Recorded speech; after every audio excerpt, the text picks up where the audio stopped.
మీరు మనం చూస్తూ ఉన్నాం అసలు మొదటి నుంచి కూడా వీళ్ళ తాపత్రయము తపనంతా కూడా కొత్త మెడికల్ కాలేజ్ తీసుకురావడం కంటే ఇక్కడ ఉన్నటువంటి ఎంతో ఆశతో హోప్తో వైద్య విద్య చదివేటువంటి విద్యార్థుల ఆశని మరి డిస్ట్రాయ్ చేస్తూ వాళ్ళ తల్లిదండ్రుల ఆశని డిస్ట్రాయ్ చేస్తూ మీరు ఎందుకు ఇలా ఆలోచిస్తున్నారని కనుక మనం చూసినట్టయితే దీనికి కారణం ఏంటంటే ఒకటే, వాళ్ళు ఎంచుకున్నటువంటి ఫిలాసఫీ మొదటి నుంచి కూడా. ఏంటి ఆ philosophy? Privatisation is the philosophy of this government. ఈ ప్రైవేటైజేషన్ అనే కాన్సెప్ట్లో ఏంటి, ఎవరో ప్రైవేట్ వాళ్ళకి ఇవన్నీ కూడా దారాదత్తం చేయడం, ఏదైతే ప్రజల ఆస్తిగా ఈ యొక్క గవర్నమెంట్ కాలేజ్ని ఉన్నాయో, ఏదైతే ఆ గవర్నమెంట్ కాలేజ్ సంబంధించినటువంటి ల్యాండ్స్ ఉన్నాయో, ఈ ప్రజల యొక్క ఆస్తిని ప్రైవేట్ వాళ్ళకు దారాదత్తం చేయడం అనేది ఒకటి నిర్ణయించుకున్నారు. దాంట్లో భాగంగానే ఎలా పర్మిషన్లు తెచ్చుకోవాలనేటువంటి తపన కంటే ఏ సాకులు చెప్పాలి, ఎలా వద్దు, ఎలా రాకుండా చేయాలనేటువంటి దాని మీద ఎక్కువ తపన పడుతూ ఆరాట పడుతున్నారనేటువంటి విషయం మనకు స్పష్టం అవుతా ఉంది. ఇక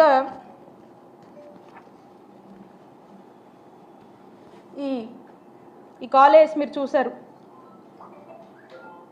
జగనన్నే గనక ఉండి ఉంటే ఖచ్చితంగా ఈ సంవత్సరము ఈ 5 కాలేజ్ని ఏదేమైనప్పటికీ వార్ ఫుటింగ్ బేసిస్లో పనిచేసి ప్రారంభించే వాళ్ళము అనేటువంటి విషయము ఈ రాష్ట్ర ప్రజలే అంటున్నారు, నేనంటుంది కాదు.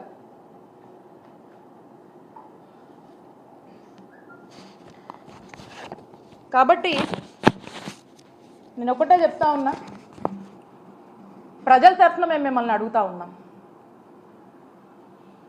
వి protest and demand, YSR Congress Party demands this government to complete the balance works and ensure better health for the people of the state.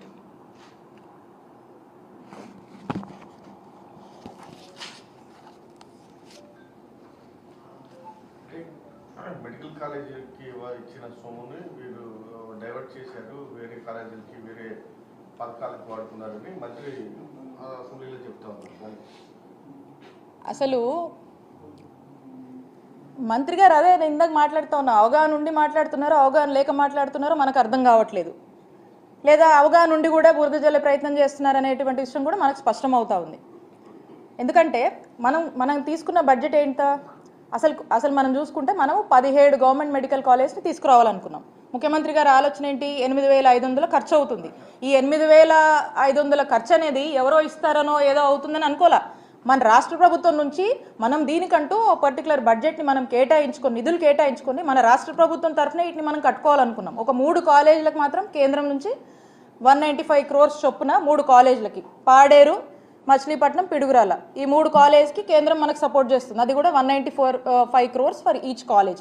Rest అంతా కూడా మన స్టేట్ బడ్జెట్ నుంచే మనం ఖర్చు చేయాలనేటువంటి ఒక యాక్షన్ ప్లాన్తోనే మనం ముందుకు వెళ్ళడం జరిగింది. ఎంత అవసరం అవుతాయో అంతే ఖర్చు పెడతాం. స్టేజ్ ఆఫ్ వర్క్, ఏ స్టేజ్లో వర్క్ ఉంది, మనం యాక్షన్ ప్లాన్ ఏంటి, ఈ సంవత్సరానికి 5 కాలేజీ చొప్పున తీసుకున్నాం. లాస్ట్ దానికి 5 కాలేజీలకు ఎంత ఖర్చు పెట్టాలో దానికి ఖర్చు పెట్టాలని ప్రారంభించుకున్నాం. ఈ సంవత్సరం